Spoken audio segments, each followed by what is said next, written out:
Welcome back to the Kyle Olson Show. On Wednesday, I was able to visit the Michigan State Capitol where there was an Operation Haircut protest taking place. The man of the hour was 77-year-old Owasso, Michigan barber Carl Menke, who has been threatened and targeted by Governor Gretchen Whitmer, Attorney General Dana Nessel. Here's Carl Menke's remarks to the crowd on the steps of the Michigan State Capitol. Thank you so much for the support.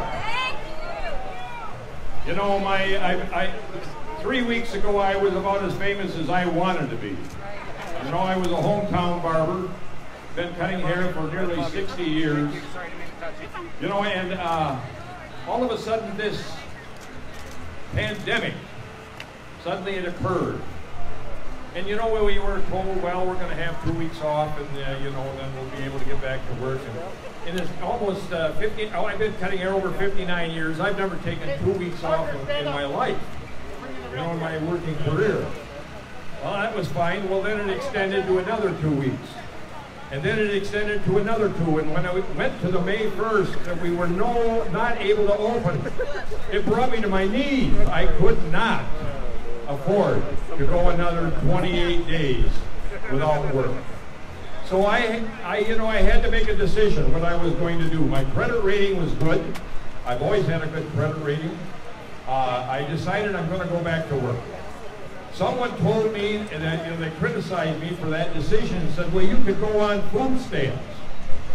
In my nearly 59 years of cutting hair, 60 years, I don't even know what food stamps are. Now believe me, I know that that's a safety net for folks, and I support that.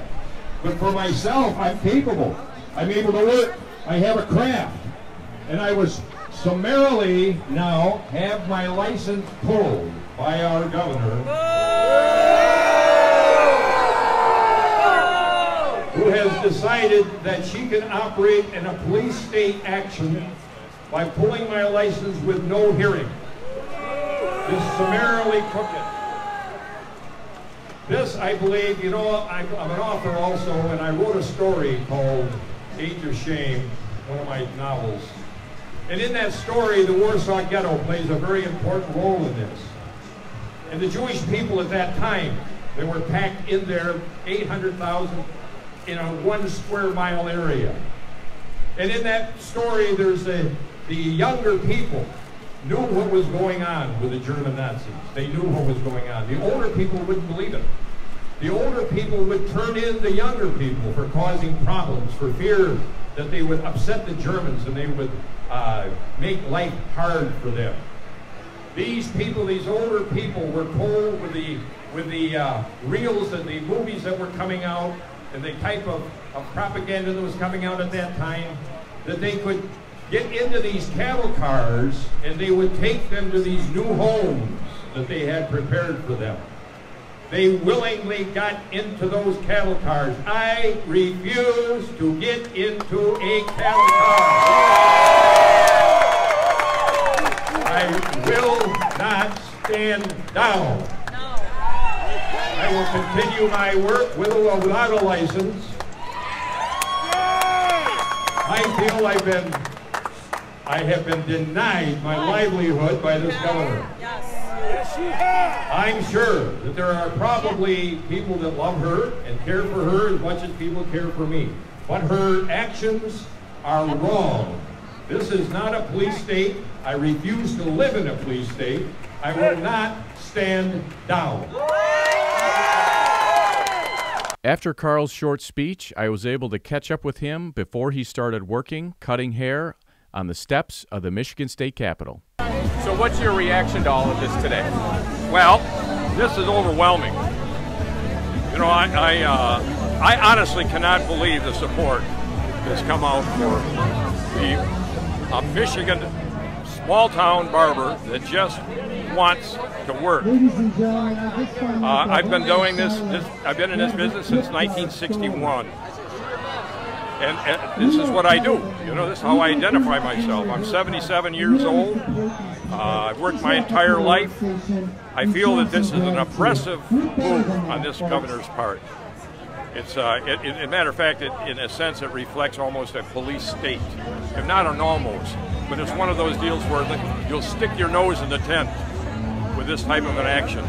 And then, you know, the camel sticks his nose in the tent. Pretty soon he's got a foot in. Pretty soon he's got a hump in. Pretty soon he's in the tent, and you're out.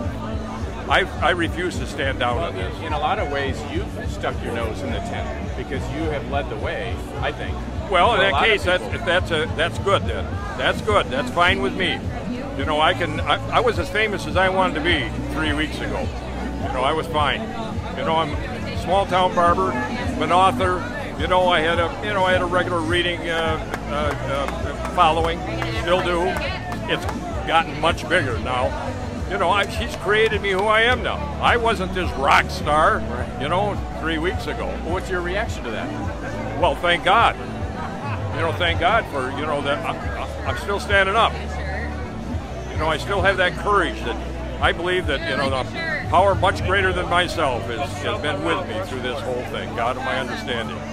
And it's been through this whole thing. Giving me the courage, giving me the wisdom to know the difference, when to shut up, when to talk, what to say, what not to say.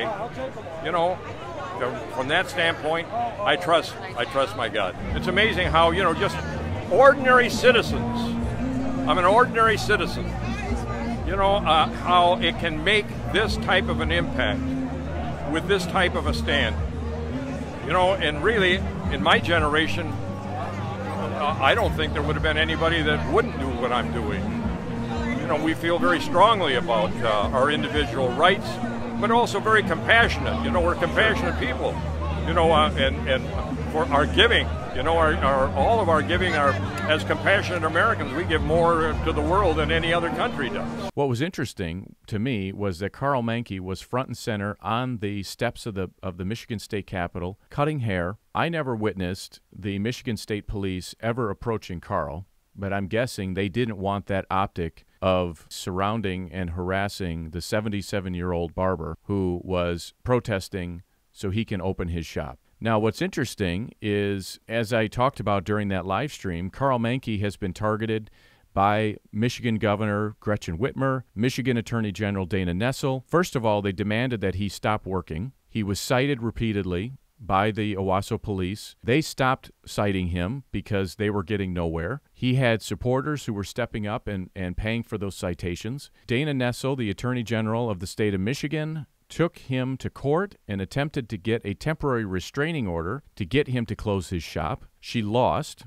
She was not able to get that restraining order. And so he continued working in defiance of Whitmer and Nessel, which, of course, steamed them. So then what they did was, after 5 o'clock, a couple days later, they sent his attorney a notice saying that they were stripping him of his operating license. And that was done without a hearing, without an opportunity for Carl to defend himself, even though they had failed to obtain the temporary restraining order. Now, news came on Thursday that Judge Matthew Stewart, who is an Owasso County judge, Stewart ruled that the state did not arrest Menke when he was cited, so he didn't represent a, quote, imminent health danger. Menke is allowed to continue operating. So now, if you're keeping score, it is Carl Menke 2, Gretchen Whitmer and Dana Nessel 0. This is the Kyle Olson Show. We'll be right back.